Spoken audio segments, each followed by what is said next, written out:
Okay, there's 60 seconds to go, maybe less than that, counting down to the pre-opening rates. But Ashish Chaturmoda is Director and Head of Research at JM Financial Services. He's joining us right now. Ashish, good to have you with us here. Is it going to be up and away, through the course of the day? It looks like that. Little hesitation, especially given the handoff from US. What would you want to do? Hi, good morning, Prashant. So yes, as you rightly mentioned, markets are trying to struggle around its 100 and 200-day moving average. We have been continuously, trading around 200-day moving average, which is close to 16,950, 960 trajectory, but yet not breached the 100-day moving average, which is around 16,750. So I think what we need is a decisive close above 17,200, 250 trajectory. Till then, I think this kind of volatility is going to be there, because even if it's a base building, then markets will take at least 3 to 5 trading sessions to create some kind of base and start crossing above 17,200, 250, and that's where the real short covering will start. So I think till then it's a wait and watch approach, and I think I would call it as a no trade zone, ideally from an index perspective. So I think we are in a wait and watch approach, and once we cross 17,250, that's the time I think any strong short covering can be seen in the market. In terms of individual picks, I think as you know, pharma stocks are showing very strong trend. In our last discussion, also we mentioned about Dr. Reddy's, Divi's, and Sun Pharma. And today, I think Dr. Reddy is our top pick within the pharma basket. Stock has consolidated for a reasonably good 9 months time frame, and now we are seeing very strong buildup of long positions into the stock. So Dr. Reddy's could be bought at current levels with a stop around 4,300. On upside, 4,600 would be my short-term target. In the specialty chemical segment, Gujarat Fluorochemical is seeing a consistent buildup of a long position, strong delivery volume, and a very strong higher top, higher bottom formation. So this is one stock which will continue to show its outperformance. With a stop around 3860, this could be bought for an upside target of 4,200. I have a sell call on Bharat Forge. I think this stock is consistently making a strong low top, low bottom formation, as well as we have seen decent amount of short build up around 710, 720 trajectory. So on any recovery towards 705, 710, I think there will be a lot of pressure into the stock. So keeping 710 as a trading stop loss, this could be short for a downside target of 640 levels. Okay, thanks a lot for that, Ashish. Have a great day. That's JM Financial Services with their ideas. By the way, in pre-opening, a lot of stocks are moving around, so let's just point them out.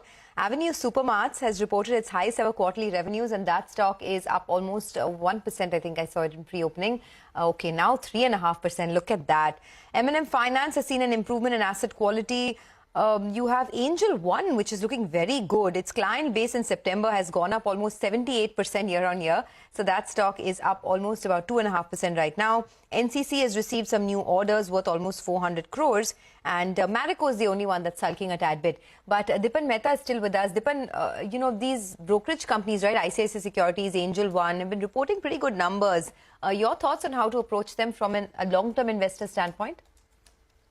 Sonia, I think Angel's numbers are spectacular. September was a very tough month for brokerages. It was a time when markets were highly volatile and a lot of investors made losses. And to report this kind of a growth in orders as well as new clients shows a very high degree of aggression on the part of the management, which needs to be appreciated. So this is one company which should be on the watch list. But on the whole, we're very positive on this entire stockbroking wealth management space, considering the number of new millionaires and billionaires which India is going to produce over the next few years or so. Another company which comes to mind, usual disclosure that we and our clients are invested, of course, is IIFL Wealth, which also has done pretty well over the last few quarters or so. And then there's Motilal Oswal also, which is gradually becoming more of a wealth manager. And of course, there's ICICI Securities. But all of these companies are going to do exceptionally well, and you could have volatility in their earnings because of stock market performance. But the long-term trajectory is going to be fantastic. Okay, all right, Dipan, stay with us. We're 3 minutes into the pre-open, and it's panning out exactly like how we told. The SGX was telling us what 200 points higher, 17,100 is where the index is at right now. But Sonia, autos back in focus with Fada. Yes, in fact, the Federation of Automobile Dealers Association has released their note for the month of September. On a year-on-year basis, they say that total vehicle retails for the month of September have seen a growth of 11%, except tractors, which decreased by 1.5%. All other categories were in the green. Let's get a bit more details from Manish Raj Singhania, who's the president at the Federation of Automobile Dealers. Manish, thanks a lot for joining in. If you can just start by telling us what were the retail sales trends in the first 8 days of Navratri compared to last year, compared to pre-COVID. Where have you seen the maximum amount of traction now? So the complete festive period is yet to kind of Navratra Dashera is tomorrow, and we see the complete festive period as a 42-day period from Navratra, start of Navratra to Diwali. But overall, Navratra has responded very good in all segments, including two-wheeler, passenger vehicle and commercial vehicle, tractors. Every segment is responding well. Retails are coming up nice. And overall, we will see a positive trend happening, positive retails happening in overall festive period, 42-day festive period. In fact, passenger vehicle will create a new record in terms of sales in these 42 days period. And I think it will be the decade highest sale in PV that we'll see. Two-wheeler segment that had continued to suffer is seeing a positive change since last month, and we see a growth on in two-wheeler happening on YOY basis. So everything is on a recovery path, and in fact, commercial vehicles also, if you see, it has started showing a positive trend with increase in fleet buying and push on infra. So everything positive happening in festivities for auto retails. Mr. Singhania, you say that compared to September 19, the pre-COVID period, total vehicle sales are still down by about 4% or so. That is largely because of the specific segments that you're talking about, which are yet to pick up and just about picking up? So if you look at it, two-wheeler contributes around 70% of the total auto retail numbers. And two-wheeler is yet to come up to pre-COVID levels. We see a degrowth of almost 14% in pre-COVID levels in two-wheeler. Passenger vehicles have recovered very well, and they are growing by almost 44% compared to pre-COVID level. So if due to the increased acquisition cost in two-wheeler and fuel prices and everything going up, finance rates going up, the entry level segment has not been able to perform, not only in two-wheeler, as it is also not performing in passenger car. We can see the effect in both these segments. So that's the main reason why two-wheeler has not been able to respond. We are expecting, though we see a very positive trend during festivities. Okay. So in two-wheelers itself, you're saying that the double-digit degrowth continues over there. Hero has announced some high discounts, and being a market leader, you think other players are going to follow suit? And if these discounts continue, do you think this will help consumer sentiment at all? Yeah, definitely.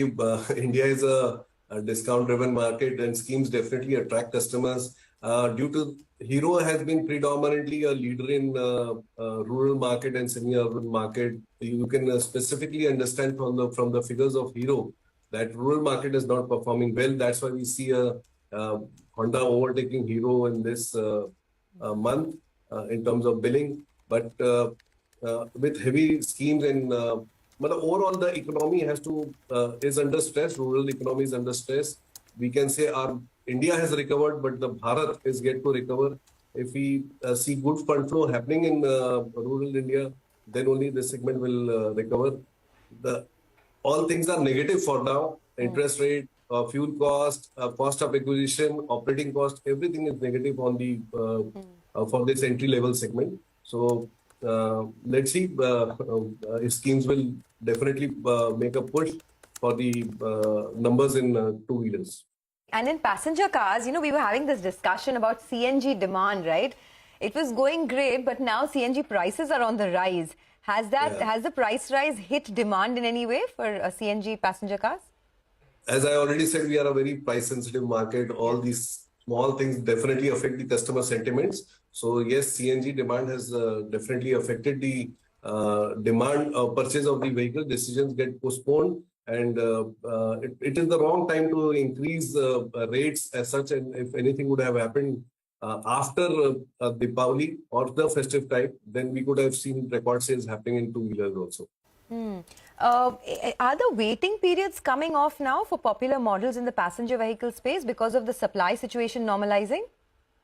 So, yeah, definitely with the increase in ease of supply of semiconductors, definitely we see availability of models increasing. But, already with end productions have also increased. OEMs have started producing more vehicles, supplying to dealers. But there are still a lot of long waiting periods in very high demand models. As you can see, the last two models that were launched by Maruti Vitara, it recorded 1 lakh over 1 lakh booking. Mahindra recorded for XUV for my Scorpio and recorded over 1 lakh booking. So such kind of production is not possible. It will happen over a period of time. Right now, for customers, for all these demand models, they have to wait, and I don't think adequate supplies can happen during the festive time. Okay, so that seems to be still a concern. What about the inventory levels across segments? Last question from my end. Would you be bothered about high stock inventory in any one segment now? So right now, dealers have normally built up stock for the festive. So the figures that we see is not a cause of worry right now. We are comfortable, and we expect liquidation of all these inventories happening during the festive time, and see if the cause of worry may be in two-wheeler. But if two-wheeler has started responding as we see in the last 2 months, if festivities go as per expectation, then we can see correction in inventory happening. So it's not a cause of worry for now. All right, we'll leave it there today. Thanks a lot for joining us. So that's on the automobile space. The pre-open, by the way, has settled and doesn't look like it's going to give you an entry opportunity, is it? 260 points higher, 1.5%. The Bank Nifty, which was down 1.5% yesterday, after 3% rally on Friday, is going to reclaim all of yesterday's lost ground and start higher than Friday's highest point, which could be very interesting, 38,700 on the Bank Nifty. Let's see the Financial Nifty as well. That's where you have the options expiry today, the weekly options expiry.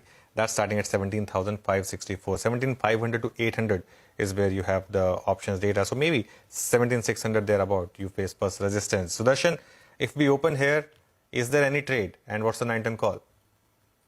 So there is a trade on the long side, but not now. You have to wait patiently. If there is an intraday dip or a significant consolidation, then go long, use call options and carry the position. ONGC is a buy with a stop under 130. Okay, ONGC was the big mover yesterday and continues to move today up almost about 2%. Thanks a lot for that, Sudarshan. Well, let's go across now to Nimesh to find out what the standout brokerage report is of the day. Nimesh, over to you. Hi, Sonia. So today's standout is an Interglobe Aviation. A big upgrade from Goldman Sachs. They've upgraded the stock to a buy now with a target price of 20 to 10. Now, a couple of reasons they've upgraded the stock. One, Indigo's market share has gone up from 48% in Feb 20 to almost 57% as of now, and that is likely to sustain, given that there is a liquidity challenge for the smaller incumbent players. So that's the first reason. Second, Goldman Sachs believes that industry is going to see a consolidation between two players, that is Indigo and Tata Group, and that will drive a lot of pricing discipline. Third, Indigo's cost leadership is going to ensure that there's going to be profitability going forward, and these are the key reasons why they've upgraded the stock. As far as the near-term catalyst, quarter 2 is going to be weak, but there is a setup for a strong quarter 3 given the fact that the crude prices have fallen sharply. Even in terms of, despite the strong growth potential, the stock is sitting at just close to 9 times FY24 and 8 times FY25 EV to EBITDA, and hence a big upgrade on Indigo. Personally, the biggest risk or the biggest overhang on the stock will be the Ganwal stake sale. Remember, they sold just 3%, and now there is a 5-month lockup. But after that, there's going to be supply overhang. So that's going to be a key concern. But broadly, Goldman Sachs' key reasons is on back of earnings and on back of leadership, they've upgraded the stock to a buy now with a target price of 20 to 10. All right, so we'll keep an eye out on Interglobe. As Nimesh points out, that's a standout brokerage for today. Well, let's revisit Hindustan Zinc and Vedanta with their updates. Nigel is back with that. Nigel, hi. Well, hi. A couple of factors are going to help all metal stocks, because dollar index has cooled off, which is positive for commodities. And the second factor is the yields as well have cooled off. But Vedanta, they've come out with their operational update. Normally, it's not a big mover, but it's come out on a good day. because the stock is likely to open up in the green. The total aluminium production has jumped up by close to around 2%. The good part is the Jasukta facility out there, that's up by close to around 5%. Zinc India, which is essentially Hindustan Zinc, the integrated saleable metal, that's both zinc as well as lead, well, that's come up by close to around 18%. And the saleable silver production as well is up by close to around 28%. So that data point looks pretty good. Moving to the power sales, well, we know power demand has been quite strong, and it's up by close to around 24%. TSPL, which is bulk of their power sales, that in fact is up by close to around 59%. International zinc operations, a smaller part of their business, but the Gamesburg project is ramping up big time, and that's reflected in the numbers as well. Oil and gas, a bit of a sore point. We're still to see any kind of meaningful recovery out there, so that's a bit of a pain point. But otherwise, the numbers look pretty decent, and the global tailwinds as well. So expect both these two stocks to do pretty well. Back to you. Okay, thanks a lot for that. Well, for now, the market is all set to open and open well in the green. Just about 15 seconds left. Looks like the banks are going to be front foot forward this morning. SBI is your biggest gainer, up 2.5%. IndusInd Bank had a positive business update as well. And a couple of other financials like Bajaj Finance also looking good. Bajaj Finserv, so positive opening there for the market. Okay, the Nifty is opening 245 points higher, and let's see if it sustains. The Bank Nifty is opening 650 points higher, 250 higher now on the Nifty, 17,144. I think we are now above, on the Bank Nifty above Friday's high. Just cross-check that. On the Nifty, almost there, 17,145. I think Prashant highlighted the high was 17,187. So let's see. Now the issue is, do you chase this or not? That's the tough one, right? Hindalco is starting 4% higher. That's, of course, the commodity play, dollars down. And in general, there's a global risk on. Adani Ports, which fell off quite a bit, is up about 2.5% now. The Bank Nifty is now up 700 points. SBI, IndusInd Bank. Adani Enterprises, by the way, yesterday was circuit down, is recovering 2.7% higher on that.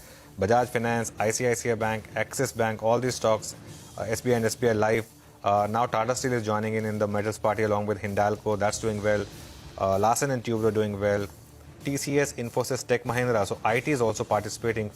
49 out of 50 Nifty stocks in the green, only Power Grid in the red, but that's not worth a weight in the index. The Bank Nifty is in some serious hurry to get back to its lost glory. 2% higher on that index, 736 points, and the Nifty up 250. And I'm assuming the mid-cap market is also having a bit of a party there, Sonia. Oh, it's a party, and how? Just look at individual stocks, Anuj. M&M Financial is really the stock of the moment, 8.5% higher now. Huge volumes there after seeing an improvement in asset quality this time. Take a look at some of the other names. In fact, a lot of NBFCs are doing well. L&T Finance is up almost about 4% Angel One from the brokerages has seen a good improvement in the client base. So that one is in the green, I think, up about... Angel One, just get that stock up. Yes, 6.5% higher now. And Avenue Supermart also piling on the gains over there. Hindustan Zinc, Vedanta, KEC has secured multiple order wins in various segments. NCC has received new orders worth 400 crores in September, so looking pretty good there. Marico is the only one sulking after a low single-digit volume growth, but otherwise, overall, the trend is quite good in the market, you'd have to say. So it's banks all the way. Cement stocks are also doing well. India Cements is up over 3%. Ambuja Cements up 3%. Zomato is also trading in the green. So not a bad-looking screen at all. Not a bad-looking screen at all. So, things are looking up and up, and why not? I mean, you had the global handoff, which was extremely strong, and very large up day, and that's showing up here as well. We are very close now to the high point that we saw on Friday, and I think that'll be the first starting point from where we'd want to pick up and take note of levels. It's, all up kind of a day. 17:1. That's the advanced decline ratio.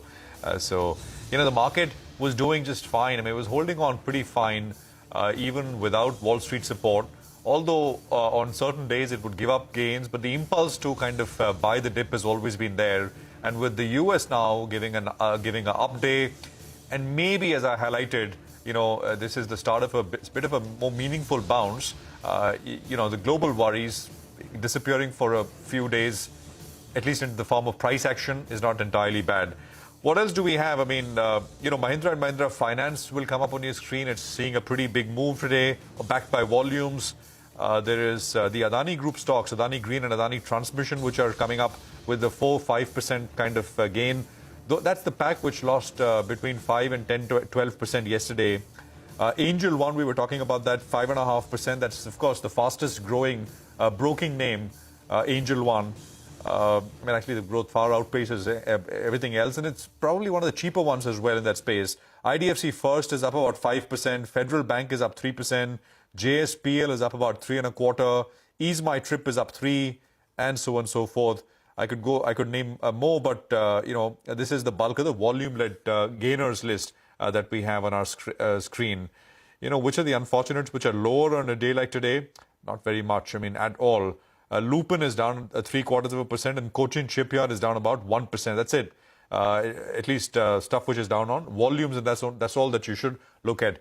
Now, just 6 or 7 points away from the high point on Friday on the Nifty. 17,179 is where we are at. 17,187 was the high that we saw on Friday's session. That's the first stop before we take higher levels. Yeah. It's a fitting opening, right? On just ahead of the festive season. There's a holiday tomorrow. The bulls would like it, I guess. Absolutely, absolutely. A red screen doesn't befit. So this one fits. Especially when you're dressed up. I don't know. You just get that festive cheer going, and then you see this red screen, and it dampens the mood. But good going for the markets today. Yeah, absolutely. Tahir Badshah is with us. He's Chief Investment Officer Equities at Invesco Mutual Fund. Tahir, great to have you with us here on the program. Thanks very much. How are things looking? So far. There's been kind of 2 steps ahead and 1 step back, which is okay, given that globally it's been 1 step forward and 2 steps back. So we are still outperforming in that sense. Are things coming to a head in a positive way now? Globally there is a bit of a clamor now that maybe the Fed has already done too much. It should wait, assess the impact of all of what it has done to feed through, and then do more. It's starting. Prominent economists are saying. Even some Fed officials are hinting towards that. What's your sense, Tahir?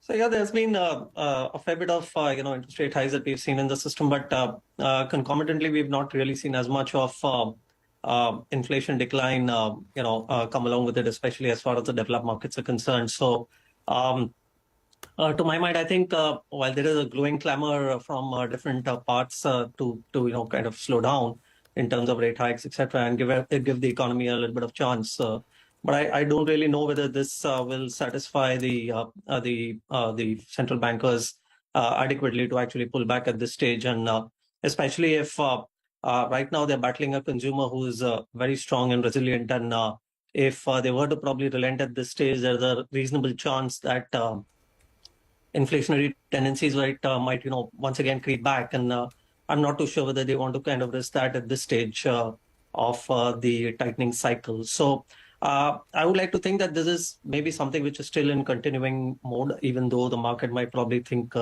want to think otherwise. They've seen some bit of, meanwhile, the softening of some of the economic parameters, and maybe that is something that they would like to see some more of it before they actually back out. Okay, Tahir, hi, good morning. By the way, let's just pull out the financial Nifty. That index is up 2.3%. Just to give you some perspective, 17,500 call on the financial Nifty is up 800%. 8x. That's the amount of short squeeze that you have once you have this kind of a gap up. Tahir, morning. So banks are leading it, at least the last round of run. Do you think that leadership is firmly back with the banks? Well, I think we've seen some part of it play out in the course of 2022 after a long gap, and I'm hoping that it continues, because that has been one of our important sectors, that we have been betting on for quite some time. And it's most of the things are playing out well, except for the fact that we've, as you know, we've seen deposit growth trail credit growth for a fair bit now, and that is something which probably is something to be watched out, at least as far as the profitability of the banks is concerned. So I think barring that, I think we are reasonably fine as far as the financial sector is concerned.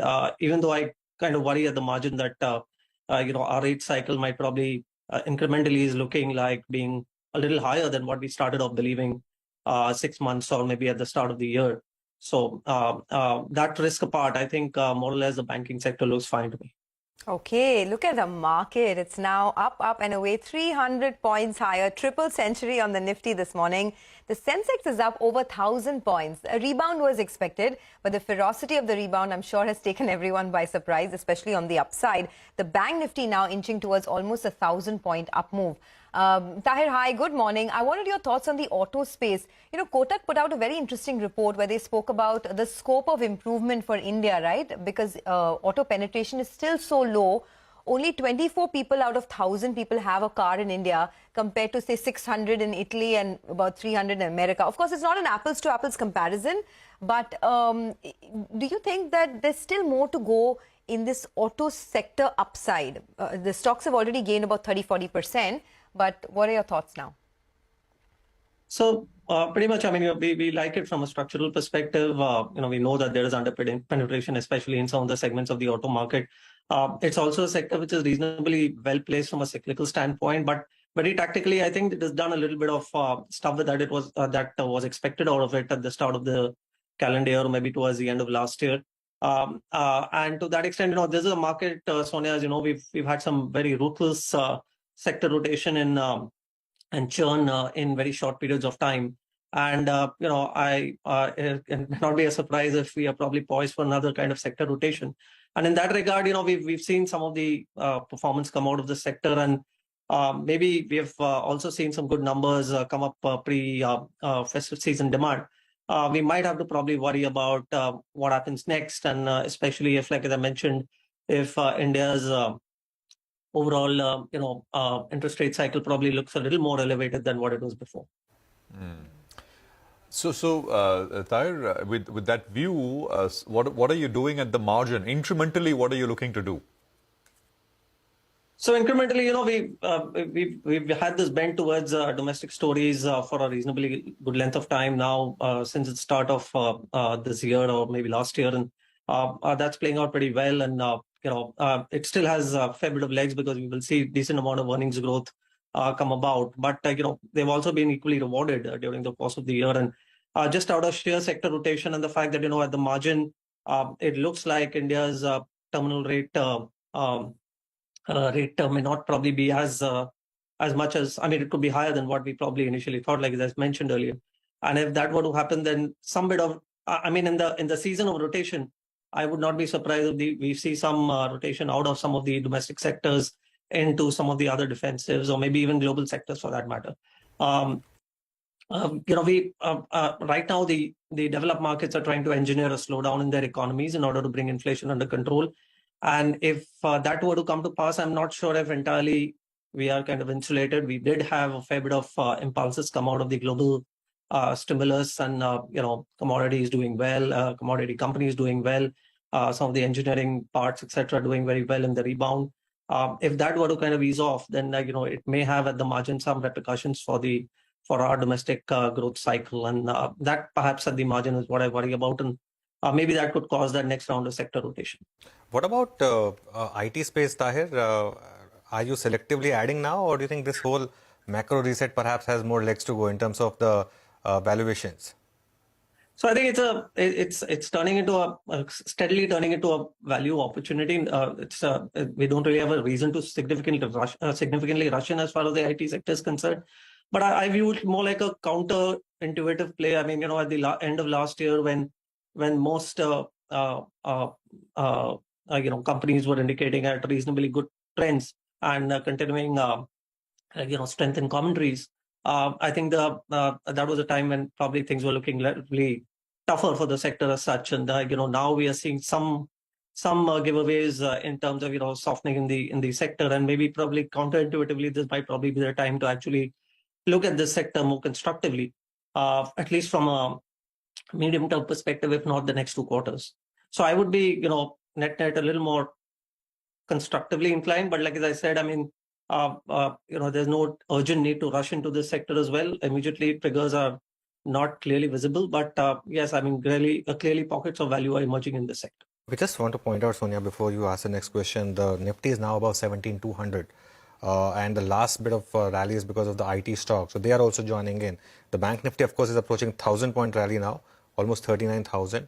And the Nifty is now above 17,200. So Could be very interesting, dear. Okay, let's see.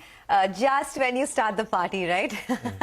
Well, I mean, of course, it is very volatile times across the world. So, the rally has been pretty significant, the pullback. Let's see if that lasts or not. But Tahir, I wanted your thoughts. You were telling us how you're quite bullish on the auto space. The auto financiers have done very well too. I mean, M&M Finance this morning is trending higher by about 9%. Asset quality has improved. The others, whether it's Chola, Shriram, have also done quite well. Is this a space that you like? Well, we're not playing pure auto financiers, but we do have a few banks which are relatively more, prominent as far as the auto financing space is concerned. So we like them from that perspective, especially because it gives them a little bit of that pricing power in an environment where, rates are moving up and deposits are cost of funds may probably go up. So I think that's a good space to have as a combination within, in case of banks, which are more levered to that, and that gives a little bit of that mix benefit. But we are not, as of now, playing the pure financiers at this stage. We are cognizant of the fact that there is a fair bit of competition in this area. Okay, well, since we spoke about autos and auto ancillaries, we're going to take it from there. Thanks a lot, Tahir, for joining us, and would invite you to listen in to the next conversation we're having with M&M, that has seen its highest ever domestic monthly tractor sales at 47,100, which is a growth of 20.6% year-on-year in September. And also, if you look at the trajectory, June and July were months where M&M saw a fall in tractor sales. In August, there was a single-digit improvement year-on-year. And now in September, we've seen a 20% improvement. So definitely things are picking up. M&M has also said that with the Kharif crop harvest starting soon and crop prices holding firm, the sentiment is positive. Hemant Sikka, the president of the farm equipment sector at Mahindra & Mahindra, joins in now to talk about that. Mr. Sikka, good morning. Always a pleasure speaking with you. Tell us a little bit about rural sentiment. Has it picked up, recovered to pre-COVID levels? And what do the next couple of months look like? So good morning, Sonia. Thanks for having me. Clearly, as you rightly said, this was our highest ever sale in a given month. So we are very happy with our performance. We have sold 47,100 tractors in the domestic market. And even on the exports front, things are looking good for you because certain markets that we operate in have done very well for us. So this was our highest ever exports as well from here. Overall, the sentiment is very positive, and that's why overall the industry has also done very well. YTD, the industry growth in H1 has been 10.5%, whereas in Mahindra, we have grown by 12%. So we have gained some share points there. That monsoon has been fourth in a row, very lucky for us. It was 106% of the LPA. Even though I would say that the spatial distribution is something that could have been better. In certain states like Bihar, Jharkhand, pockets of Uttar Pradesh, we have had deficient rainfall, and these are all paddy areas. So if you leave these areas out, I think overall the country has got very good rainfall. And this is very good because going forward also for Rabi, we have very high reservoir levels. The reservoir levels are 17% higher than long period average. And the moisture content is also very good. So is that the Kharif crop will be a little less, but I think it will be more than made up in the Rabi crop. So overall, I feel that the sentiment is holding up. It's very positive in the rural areas. Hemant, good morning. You did say that your market share went up, but even Escorts numbers look quite strong. They're about 38%. And now it has Japanese parentage, of course, as well. So A, do you see this market getting bigger and bigger? And B, do you think you will eventually have to give up some market share as perhaps Escorts catches up, or will you maintain this market share? Why will we give up any market share? We are working if incrementally, while you keep doing well, if the competitor who has a slightly lower base, goes up. So, while I'm saying that, your overall numbers go up, but overall in terms of percentage, I'm saying that, other player catches up. I would say that the tractor industry in India is highly competitive. It's not that we have Kubota coming in majority with the Escorts. We have John Deere for many, many years in this company. We have Case New Holland. We have Massey brand here. So tractor industry is highly competitive in India. And Mahindra, with both our brands doing very well, Mahindra and Swaraj, both are very loved by the customers. So we are holding on our market share. In fact, this year, YTD, we have gained 0.6% market share. We are upwards of 41% now. So what I would see is that our teams are very charged. The customers love us. We have a great channel. Our teams are highly motivated. We have new products coming in. Just want to talk about our new launch that we did a couple of months back, which is the Yuvotech Plus. Our capacities are falling short to feed that market, and we are kind of tripling our capacity on this particular model. So I think we are holding on well, Anuj, and hopefully we will continue to do very well going forward. Mr. Sikka, hi. Good morning. Prashant here. You know, we just had the FADA spokesperson with us earlier on the show on the retail sales. And they say that tractor sales at the retail level in September fell 1.5%. So and he also kind of specifically spoke about, according to him, that rural sector is in a bit of distress. There is stress in that space. His words, not mine. How would you respond to it, sir? So Prashant, clearly September market is always like a continuation with the October month, because the festive season doesn't work like that. I mean, we had a few days of Navratri in September, we had few days of Navratri in October, and then the Dashera and kind of rounds off with Diwali. So this is a continuation of the whole festive season. So in the industry, how we look at it, starting from Navratras to Diwali, this is like one big period for the whole industry. So whether this is few days in September, few days in October, doesn't matter. So the industry would kind of build the numbers to the tractor, looking at the whole industry and looking at the pull from the customers. The retails may happen something 1% here and there in September. It will be more than made up in the month of October. So I won't read too much into that month-on-month data, because sometimes, I mean, if you compare with last year, Diwali was not in the same month as we have this month, and the Navratri period were also very different. So I would say this is just few days here and there in the month, nothing much to read about more in that data. Would you say the inventory in the pipeline, in the channel, is at similar levels compared to historical levels, or is it higher? I would say compared to last year, we are a little better, because last year we were really low on inventory. We had all kinds of supply chain issues. COVID was still an issue last year. So last year we were very touch and go on our inventory. We were down to our bones. This year we are better placed on inventory. But on a long period average, if you compare, Prashant, we are okay in terms of inventory. We are not holding too much stock. It's better than last year, but it's still very, very healthy stock that we carry in our channel. Okay, so healthy stock on the channel. Would you want to scale up your tractor growth guidance? I mean, M&M had put out a guidance of 3 to 5% growth for the industry in FY23. Given that things have improved quite a bit, do you think that you can do better than that? And what about the next year? So I think it will slightly move up, because in the latest estimates on growth released by TMA, which is Tractors and Mechanization Association, we have come up with a 5% plus growth number there. So I think that 3 to 5 band is now 5% plus in that sense. Okay, so fair to say that M&M is now raising their tractor growth guidance from 3 to 5% band earlier to 5% plus? Yes. Okay, that is a big positive to hear. Now, the reason I asked is because, there are still some concerns about, say, higher inflation, higher interest rates, and that perhaps could dampen demand in the months to come. Is that a fear, or do you think that, now there is so much pent-up demand as well that this 5% growth is possible? I won't say there is a pent-up demand. I think all that pent-up demand has been serviced well by us and other players in the industry. How I would see it is that interest rate and upcycle is always a dampener for any industry that you would say, especially the industry like auto and tractors, which are like heavily financed. So these are red flags coming into the future, and if the interest rate cycle keeps going up, we will have to monitor this very carefully. But right now, I'm not seeing any concern on that. The demand is still very strong. But if the interest cycle continues to harden much faster from here, maybe we'll have some kind of issues on demand. But right now, I don't see any such issues. Okay, no such issues on demand. So tell us a little bit about what the average run rate for tractor sales could look like over the next few months. Of course, this time around, we have the festive season as well. But will you be able to maintain this 47,000 units over the next few months as well?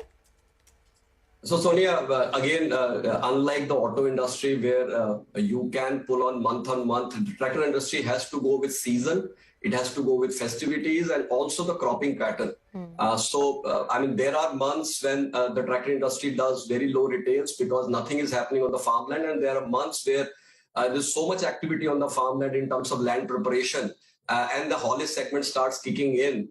that the demand just shoots up. So I won't say that month on month the demand will be consistent, but overall the industry will be 5% plus, and we believe that we will hold on to and in fact gain a little bit on a market share. Okay, one final question then. The EBIT margins for the tractor business had fallen to about 16% in quarter one. Of course, that was because raw material prices were also higher. But now with input costs cooling off, when can we expect the margins to get back to those 18-20% levels that you used to enjoy, say, a year or two ago? Sonia, you know it so well. I mean, the whole commodity cycle has been on fire for last almost 2 years now. Very difficult to pass on the entire commodity increases that we get on the input side to our customers in one go. So I think we have played it very well. We have taken repeated price increases. Our last price increases was just a couple of months back. And we continue to monitor how the commodity cycle is shaping up. It's clearly come down from where we were in the month of April, May. And if it still goes down, I think our margins will come back very quickly.